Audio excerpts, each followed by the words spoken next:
Hello, Aries. It's umomgtarot, and this is your who is. No, how do they feel about you? How do they really feel about you? Tarot card reading. All right, we're gonna hit it. We're gonna start with the astrology reading cards. Figure out who this knucklehead is, and then we're gonna do a spread. It's gonna be fun. Don't worry. First card, we got Libra. That's your polarity right there, guys. Libra is ironically your balance, and they're the card of balance. They're about the scales. No matter what they do, no matter what relationship they're in, they're looking for somebody who's not necessarily an equal, but they bring an equal amount of value to the relationship. Okay, that can manifest in so many ways, but this person you're dealing with, very charming lady, Libra, talkative, very expressive in the way that they talk. It's a female, they like to collect. Female male, they like to collect stuff. They have hobbies for sure. And then the next card you got is Leo, another fire sign, which is great because they're all empowered and high confidence like yourself.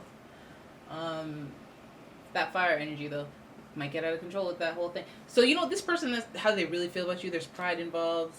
There's actually romance involved because Libra rules the seventh house of partnerships, relationships, and Leo is, as everybody knows, is very they like to get out there. They like to love on people.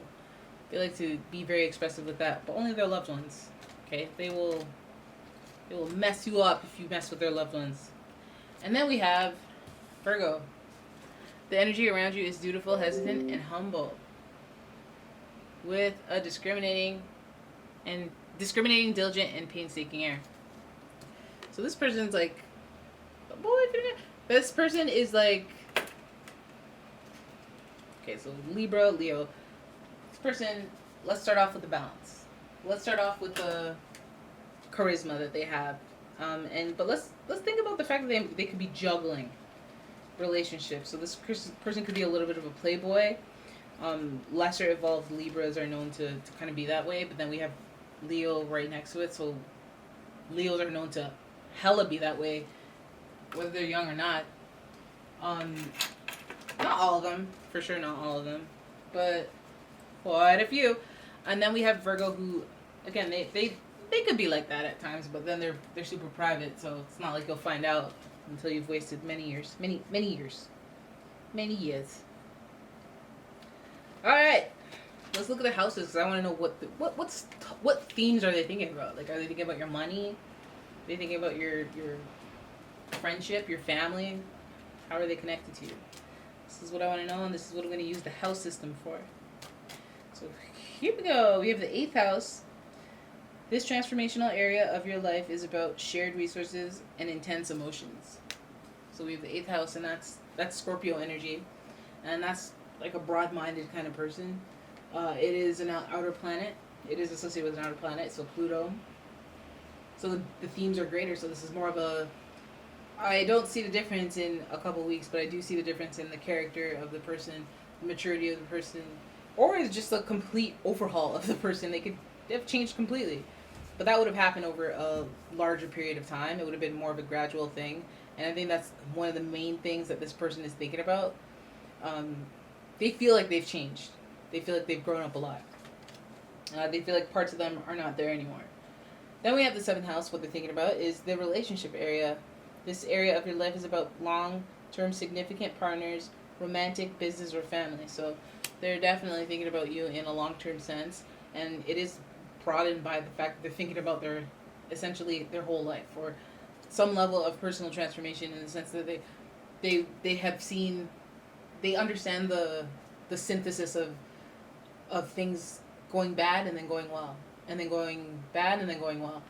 Like, they understand how things work. They understand how to grow and get wiser based on the experiences and the risks that they take.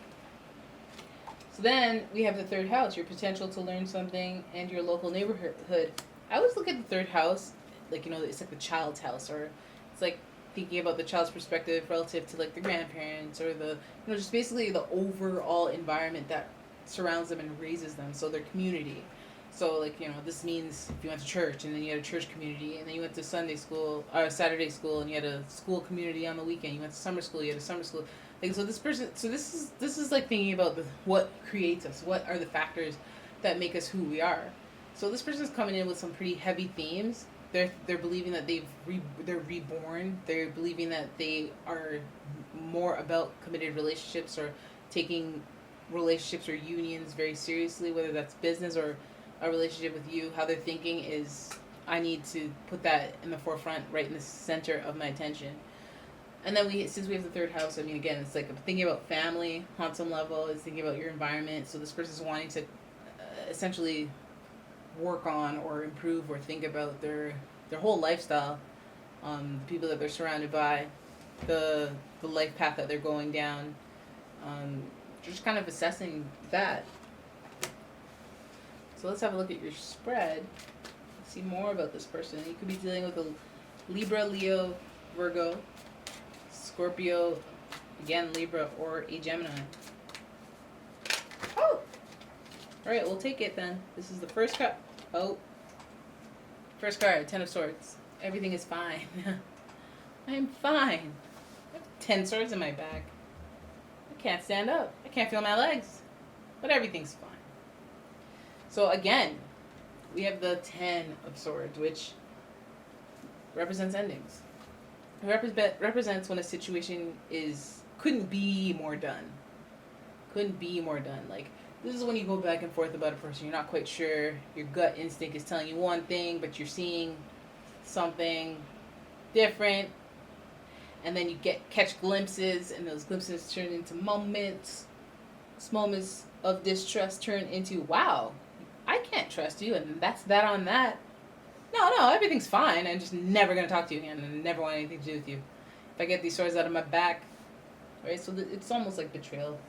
But not quite betrayal. It's more of like it's over, and this is, like, put a fork in it, it's done. So this speaks to kind of, so maybe they think that the relationship's done. Relationship's over. It's over. Done. Finished. Kaput. Right? Or they could be thinking they're done with some aspect of themselves that was destroying the relationship. Some self-sabotage aspect. Maybe what they did, maybe some of what they've been through has happened to them, so they're able to see it a little bit better. They've been able to find some more balance. I think they're a little closed off with the Four of Pentacles. Let me pull these cards. A little bored as well with the Hangman in reverse. Feeling a little burdened. Wow, they have some heaviness to their reading. And then they're a little obsessive too. Great. Alright, so let's look at the spread as a whole. 10 of Swords to start. People usually click out when they see that 10 of Swords or they see a Death card. But I want to thank you for not. Alright? But I feel like this 10 of Swords is like, I've had this thing happen to me. It was very traumatic and it came to an end. And going forward, I conserve my money. And I've been bored as a result. I've been waiting and my perspective hasn't... Like, this person's like, for relationships, they've probably really just held back a lot. And they probably let relationships get pretty stale because of it. Because they're guarded. Because they don't want to share. You know, it could rub... It's one thing to be like, alright, we're paying... Each of us will pay for our own bills. Cool. But it's another thing to constantly be like, alright, I'm not paying for you. And it's like, ugh. Who is you? And what kind of chivalry is this? This person could have been very, like, conservative with their money and gifts and luxuries or anything like that. Maybe they don't want you over all the time. Maybe they don't want to cohabitate. It's just stuff. They're just holding back. They're just too reserved for a relationship. 10 of Swords gives me a justified reason. I mean, 10 Swords in the back will make me clam up too. But the Hangman in reverse is almost like, okay, now you're bringing it on yourself. Because the Hangman is, hey, look at you. You got caught in a trap. My bad. That sucks. Not your fault. Dang. You know, charge it to the game. But then he's in reverse. And if you look at him in reverse, he looks like he's standing up. Like, you can get yourself out of the situation. What the heck's wrong with you? What, are you comfortable just sitting there, just hanging out, not progressing in your journey? Okay? And I'm wondering if you don't want to progress because you don't want to do the work. Not 10 of Wands. Feeling burdened. Feeling overwhelmed. I feel like this person is just really overwhelmed by the situation. They could be dealing with multi-factors, like 10 swords. Each sword could have come from one person. 10 different people it could have come from. that ain't right. Maybe they're just trying to act like it's okay and it doesn't bother them. They're not bothered, but they're holding back, and it's made them very like reserved.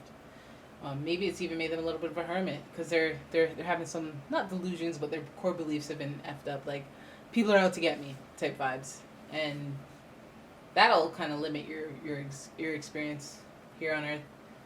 Everyone's out to get me. Okay, well then congratulations, you're in a bubble. No one's gonna hurt you there. Right? So then the 10 of Wands really speaks to just the burden of having so much going on. I feel like just because you got two tens, it's like things are wrapping up. Storylines are wrapping up in this person's life. Some things have, had their season finale, whereas others have not had their series finale, and you're still working towards it. We're working towards some type of absolution.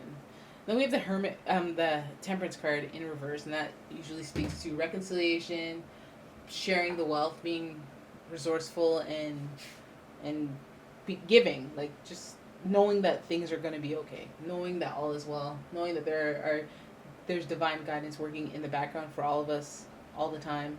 The Temperance card represents when you're obsessive, when you're looking through Facebook too much, you're looking through old pictures, texts, whatever.